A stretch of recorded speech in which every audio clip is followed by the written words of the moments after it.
जिला प्रशासन तथा जिला समाज मंगल विभाग आनुकूल्य कर्मक्षेत्र में महिला प्रति हेउथुबा यौन उत्पीड़नर प्रतिरोध निषेध एवं अभियोगर उपयुक्त प्रतिकार निमंते एक जिला स्तरीय प्रशिक्षण शिविर अनुष्ठित हो जाइछि।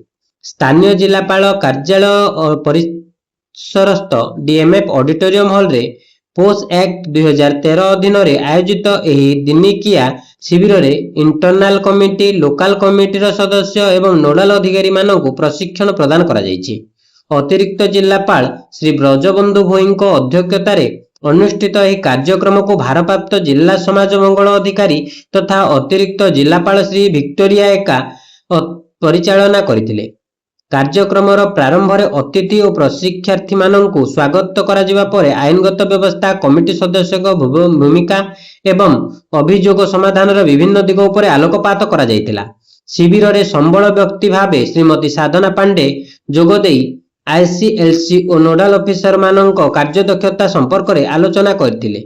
विशेष करी तांको नेतृत्व रे अनुष्ठित एक मॉक ड्रिल जरिया अभियोग ग्रहण तदंत प्रक्रिया एवं समाधान व्यवस्था को प्रैक्टिकल भावे प्रदर्शित करा जायतिला।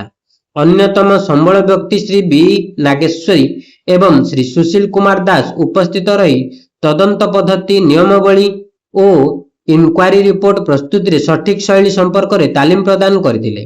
डीएचडब्ल्यू जिला संयोजक Shri Lileswari Sahu SHG box portal रो उपयोगिता ऑनलाइन अभियोग दाखल एवं यार कार्यप्रणाली उपरे एक स्वतंत्र अधिवेशन परिचालना करथिले।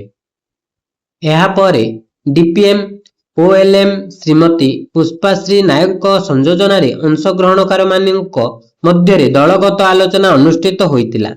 पीओ कम पीओ श्रीमती जाग्यसेनी महानंद धन्यवाद अर्पण करथिबा बेले जिल्लार प्रत्येक कार्यालय रे महिला कर्मचारी पाई एक भयमुक्त सुरक्षित तथा सम्मानजनक परिवेश सृष्टि करिबा एही प्रशिक्षणर मुख्य उद्देश्य बोली प्रकाश पाइछि।